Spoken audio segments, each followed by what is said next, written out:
do you know what's real? The fundamentals of our perception are what we can see, hear, and touch. But what happens when you can't discern the virtual world from the real world? What if we weren't bound by nature's rules? Day could switch to dawn in an instant. Clear skies could turn into a torrential rainstorm. Rain transforms into a sub-zero blizzard instantaneously. And what if we want to move from our snow-covered forest to the snow-capped peaks of a mountain? With a sudden change, we're sunbathing at the beach. Where you are is right here and nowhere at the same time. You're inside a simulation that's infinitely complex, yet simple enough a child can use it. But what's underneath it all? Millions of pixels powered by Vue's groundbreaking virtual production technology. Real-time rendering enables immediate feedback that helps teams test ideas and make decisions in the moment. What you see is what you get. Define and modify lighting, camera movement, characters, and set dressing on a per-shot basis, all in service of your story. With real-time photorealistic ray-traced rendering, real-time compositing, cinematic post-processing effects, and advanced physics simulations, Vue delivers everything it takes to create a story that's never been told, all while taking the complexity out of the process. Designed for creatives, by creatives. With the ability to experience your changes instantly, you can iterate at the speed of your imagination and make creative choices when it matters most. It's the future we've always wanted, and now it's here. And we've taken it a step further by unlocking the Vue Network, a growing collection of studios around the world connected by high-speed data and allowing for connected experiences with global creative support. Vue is complete freedom at the tip of your fingers, only limited by your imagination. So the real question is, what will you imagine?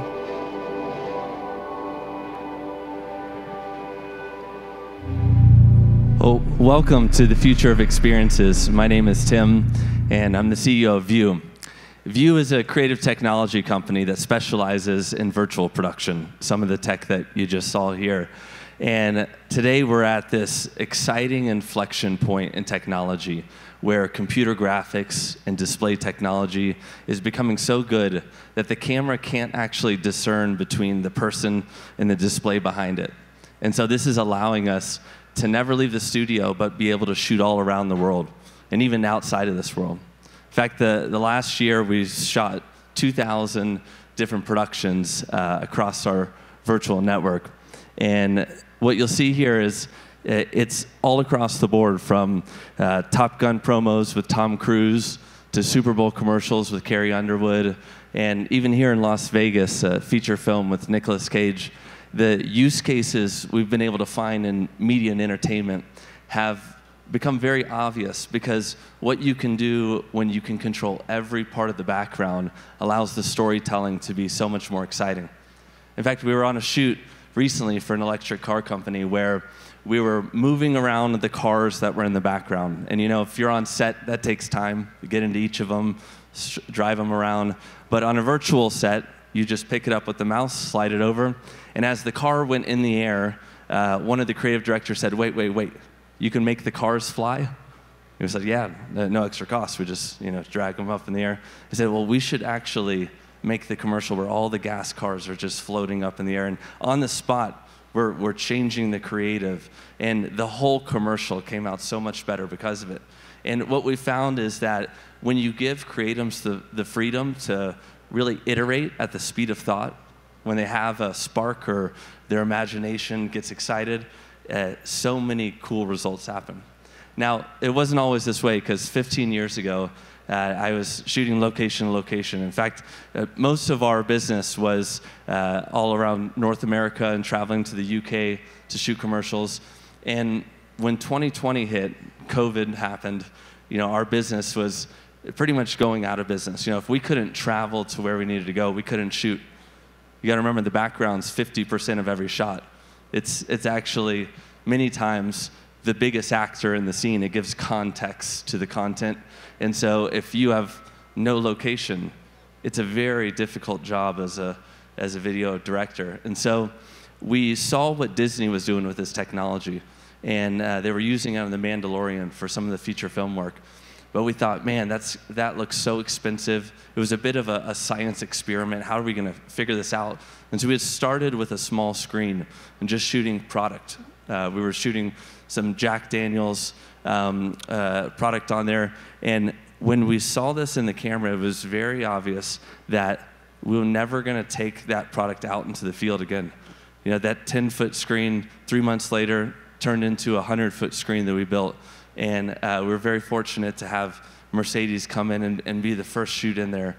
But ever since that day, we haven't stopped with building the studio network.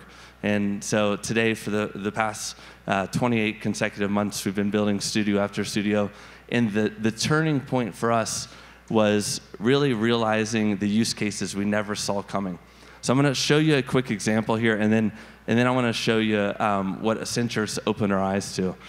So this is the virtual background here. So your commercial may be in the desert, but now with generative AI, the ability for the director to say, I want trees on here, or I want to bring in the haze, or turn it to nighttime, this ability to control just at the speed of your command is allowing us so much more possibilities.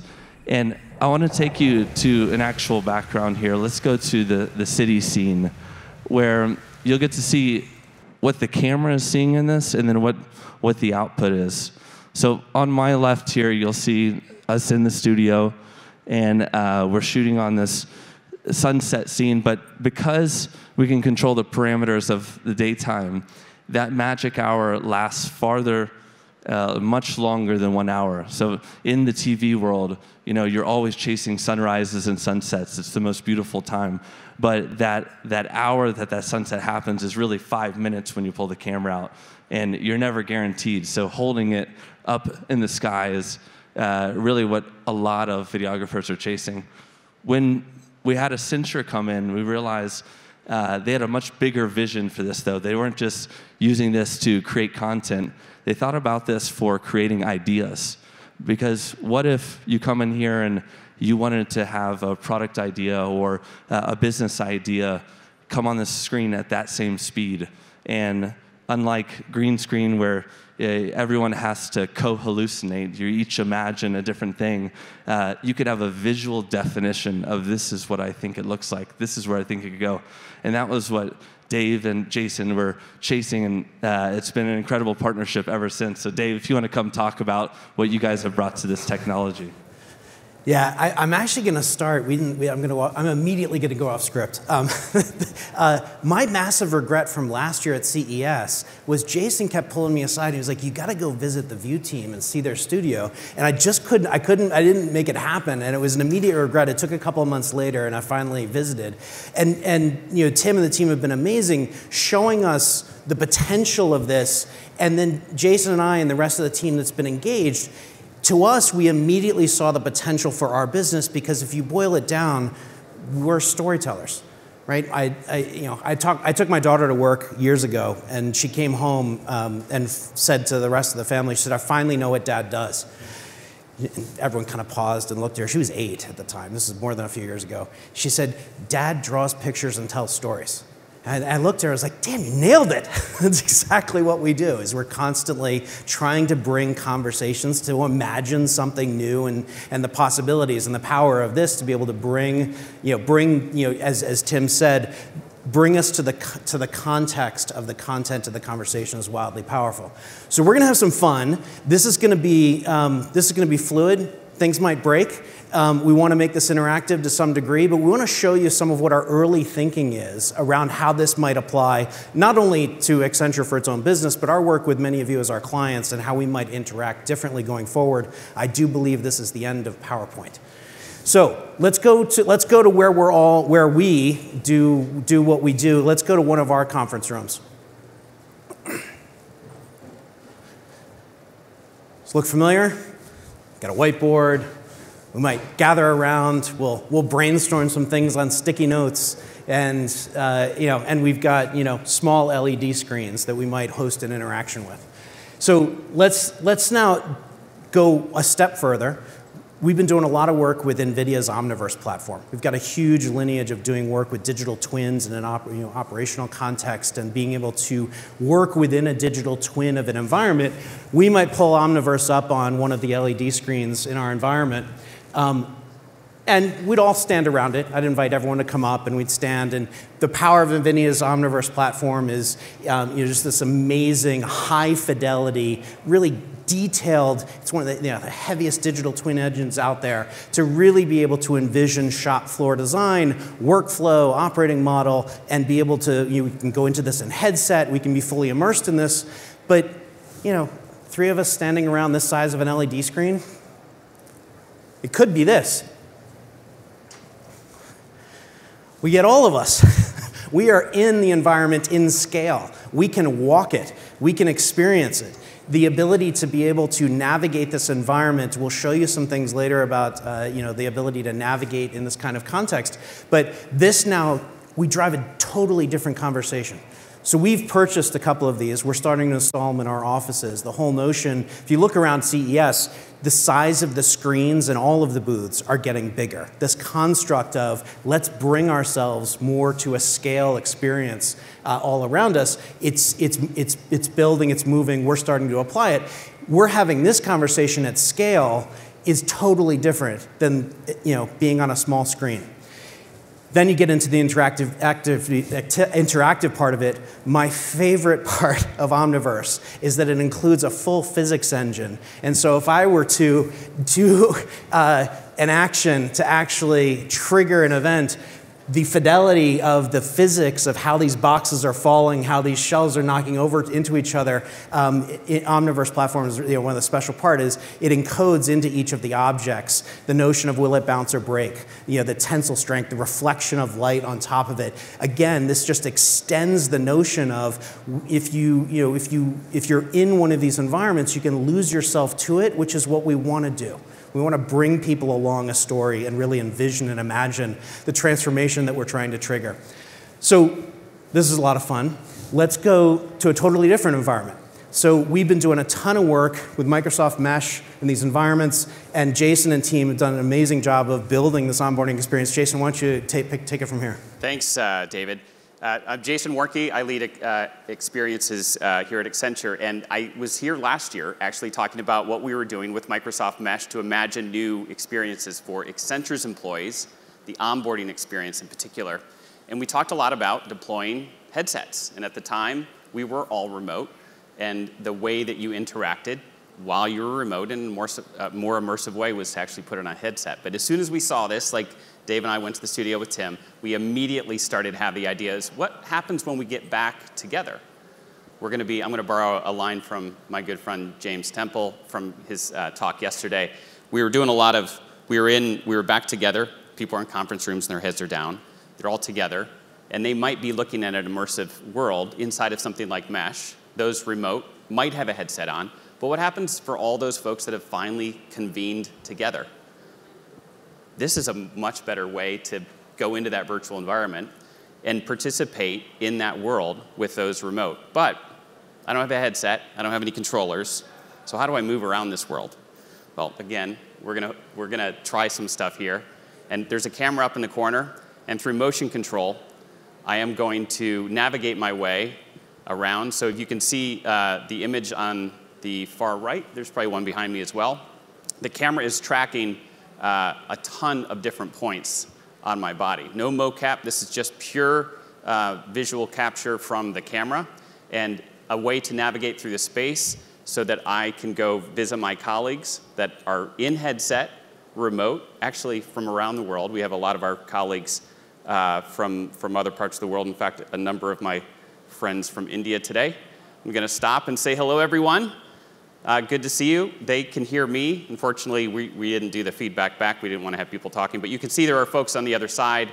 And that interaction by just moving through this space, you can see the different ways I can move through that and navigate through the space. So you can start to imagine where you have these experiences where there might be conference rooms or entire, well, I'm doing my motion, I gotta stay still, entire parts of your facility that have the environment where you can convene with your colleagues around the world in something like Microsoft Mesh. So obviously we love the experience in headsets, and as headsets become even less obtrusive and lightweight, you can wear them longer, then you can imagine where you can walk around and you can do this sort of thing.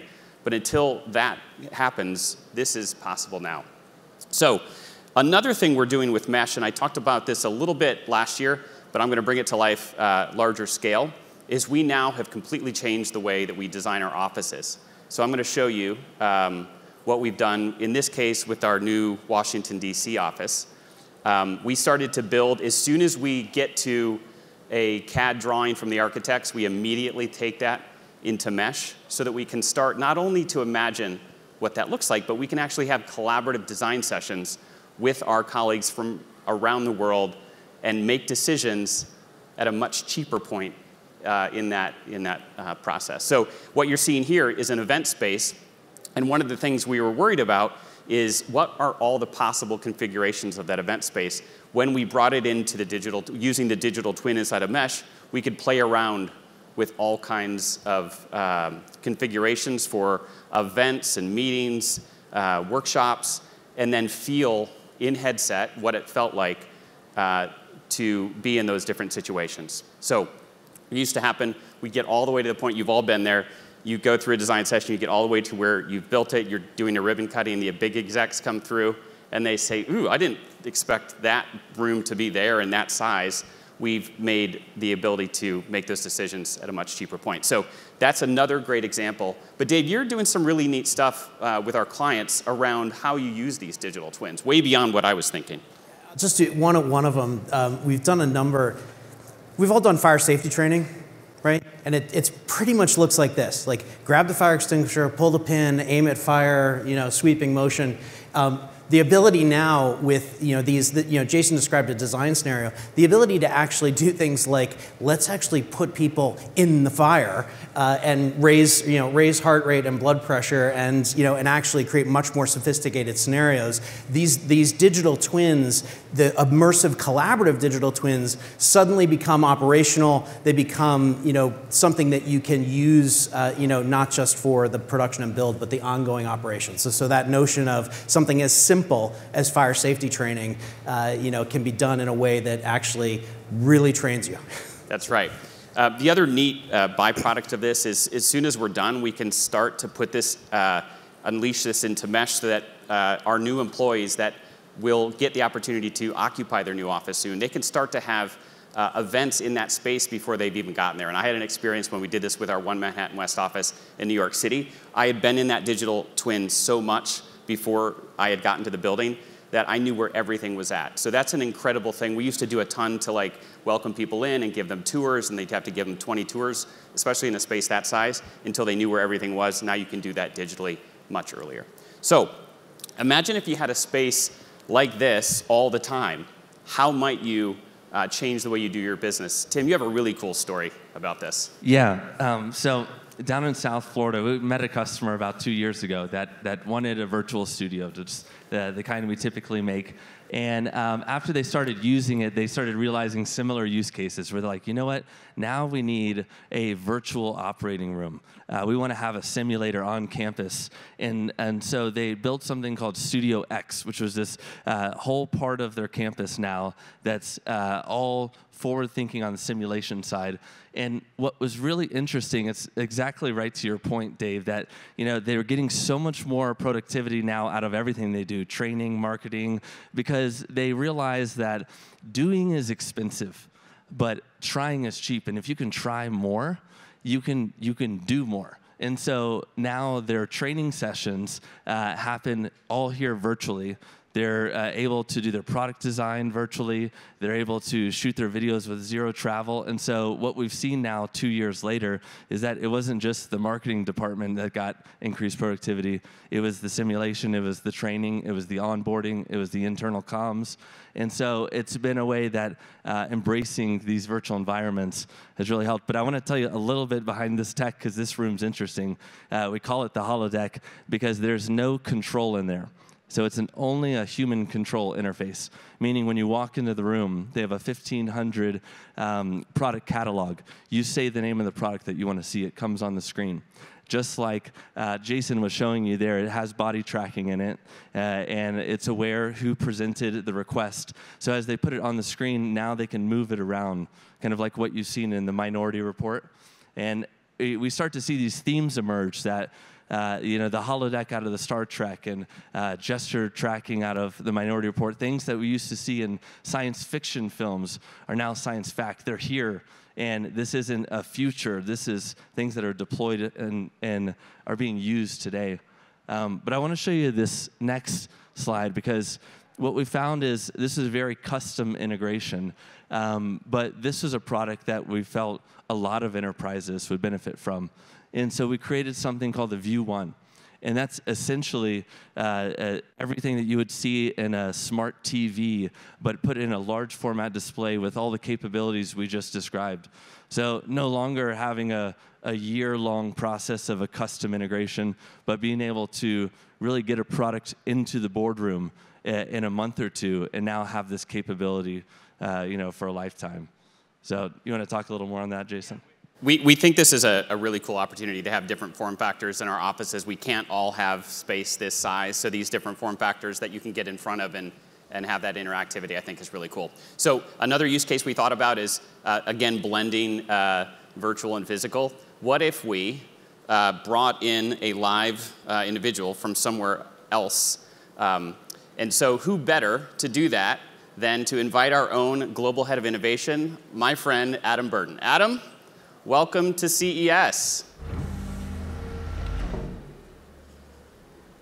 Jason, I am doing great, and hello, Las Vegas CES crowd. Wow. Well, hey, Adam, I think you have a talk tomorrow. What's your talk all about? My session tomorrow is going to be called Survival of the Boldest, and it's about how we bring innovation and how the organizations bring innovation into their corporate cultures in times of change. It's very cool. I have no idea where you're at, but I can tell you it's going to be a long time for you to get here. How are you going to get here? And there are advantages to being a global head of innovation at Accenture. And one of those is we get to work with amazing innovation in the fields of places to things like robotics, quantum technology, and even space tech. In fact, we're working on something right now in the areas of time dilation, and I think it's going to help me get there. Okay, you have a few hours. Let's see how you do it. Just give me a moment.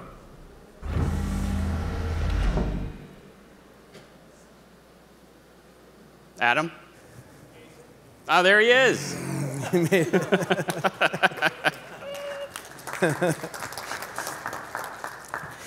No, we can go to the next screen. So let's continue to run with the scissors here. So that was bringing a real human digitally into our environment. Now, for those of you who haven't, if you've seen the Mayor demo, we're going to bring Mary Hamilton as a digital human into our environment and interact. So, hey, Mayor, how's it going? Hi, David, and hello to everyone joining us today. It's fantastic to be here. Excellent. Yes, I brought the whole CES crew, so what's new? Well, as Mary Hamilton's digital twin, I'm thrilled to share that generative AI is emerging as a key trend this year. David, I'm curious to see how we can bring this trend to life in a creative way. Want to help add a cool image to my wall? Sure. What image would you like? I give you carte blanche, or, as they say in French, carte blanche. Okay, that's great. I know you're a Trekkie, so how about a spaceship heading for Mars? That would be amazing. And yes, I am a Trekkie. And, for the record, I love Star Wars just as much. By the way, for our conversation today, I've added a little extra security to make sure no one can override your suggestions. Oh yeah? What type of security? I've added Yobi voice technology that isolates your voice, even in a crowd, so I'll only respond to you. Go ahead, test it out. Philly, come here. Try to talk to Mare. Hi, Mare. Can you hear me? Nope. Mare, can you hear me? Yes, loud and clear. Awesome. All right, what a cool security feature. Hey, it looks like the image is ready. There it is. Do you like it?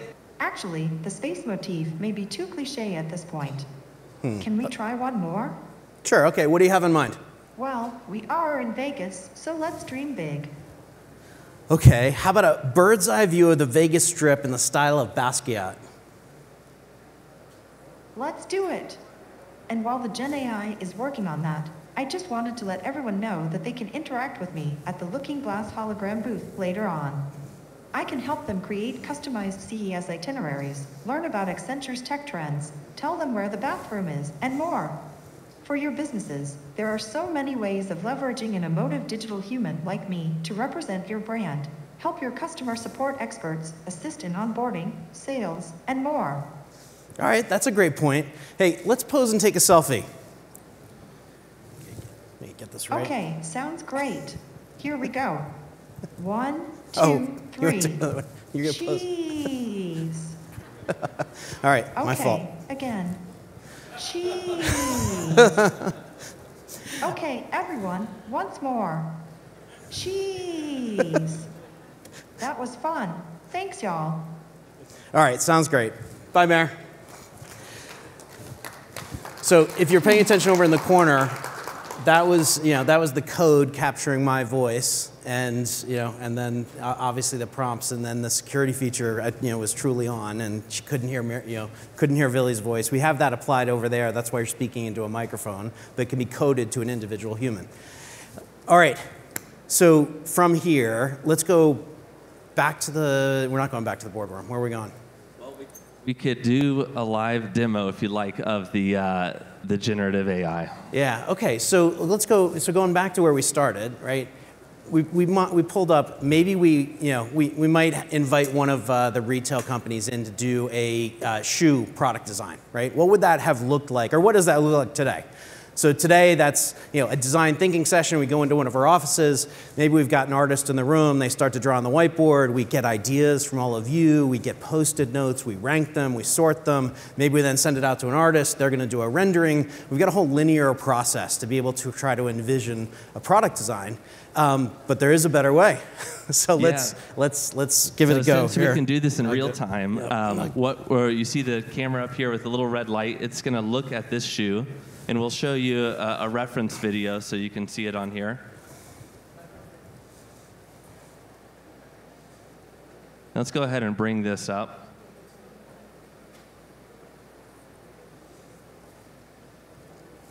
All right. Oh, there's me. So a couple things I'll just tell you about real quick here. So it's taking this image and it's unprompted right now. Actually, it's hearing every word I'm saying on this prompt, so I better be careful what I'm saying.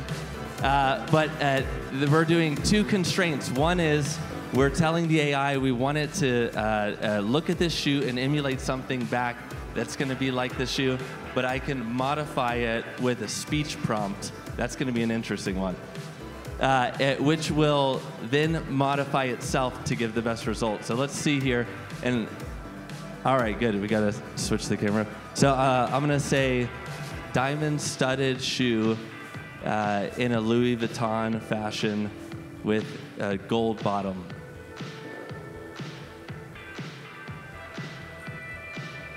All right, and so what you'll see here is it's starting to make a variation from what it saw to now in real time, putting some of those attributes. And what's really interesting is we're doing free think. In the computer right now, we have it set to about 1 frame every second, so it's having a thought every second. But we can have this free think over time and continue to go. In fact, if we see something we like, we could iterate on it.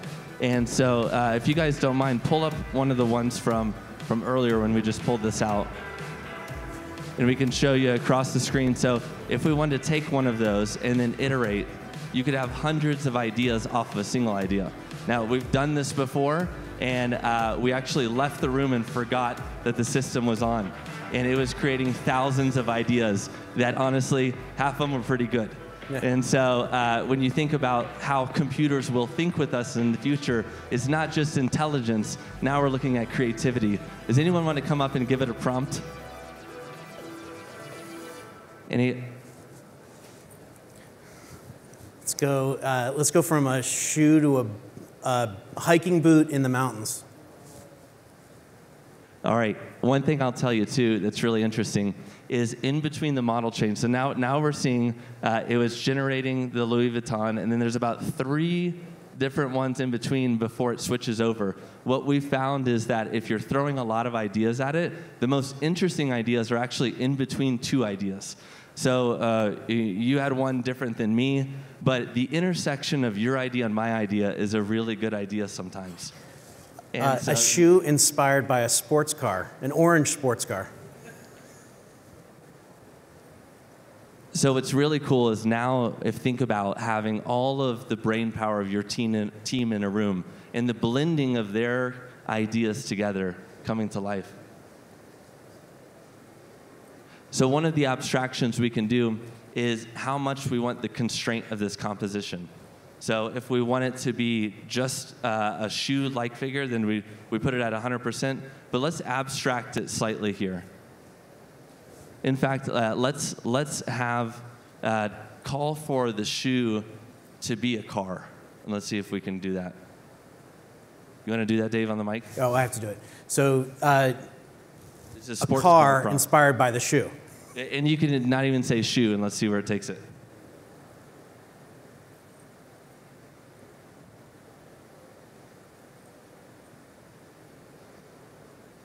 Go ahead and say it without shoe in the prompt. Nope, there it goes. We got it.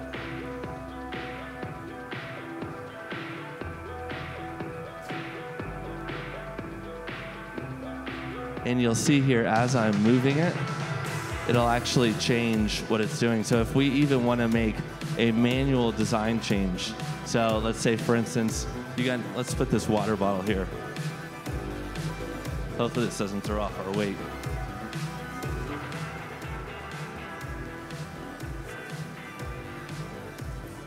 We'll start to see that it'll take the composition of the newly added item right here in the reference monitor, and it's going to add that into it. All right, so you've seen this a couple of times in the break, so let's open this up. We'll let the group come up and play with it afterwards. But let's bring up just the montage of all the different things that we've demonstrated here. Yeah, so just give you a quick summary of what you saw because we threw a lot at you. All right, let's go to the next screen.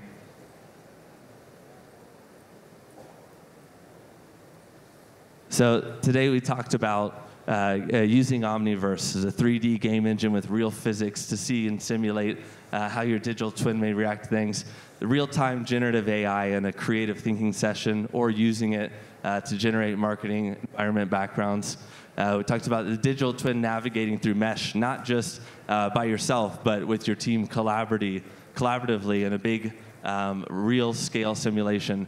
And then even Mayor having a digital human on the screen. So these are just some of the things that we're exploring now with the View One display, but we're excited as it continues to get more capabilities. Yeah, so I hope this was inspiring to you. It's been inspiring to us to think through how this will change the future of how we interact with clients, how we host these kinds of conversations where we're trying to envision a new future. Certainly break us away from presentations that were on 9 by 11 pieces of paper in a flat construct and really get into the context and content of the conversation and really be immersed in it. And it's a tool among many that are now emerging in the spatial computing, spatial and immersive domains. So I hope you've enjoyed it. Jason, you want to? Yeah, I just want to say every time we go into one of their studios and the tech evolves so quickly, we're finding mechanisms to change the way teams interact to create and imagine the future. And what we'd love to have each of you do, any of our clients, we'd love to have you to a View Studio. We can actually bring this to you as well. to do these on site. But it happens every time. We've done these a number of client sessions. We brought them in and had these imagination sessions, and they absolutely love what comes out of it. So thank you very much. We're happy to answer questions. And you can actually do, so you can, the Vegas studio is how far away? 15? Yeah, it's about 3 miles down the street. 3 miles down the street. So, and you're available for the next couple of days. If anybody does want to come to the Vegas studio, it's 150 feet, so it's about half the size of a football field. You get a real simulation at scale. It's exciting to see. Yeah. So it's open to anybody. Thank you. Thanks everyone.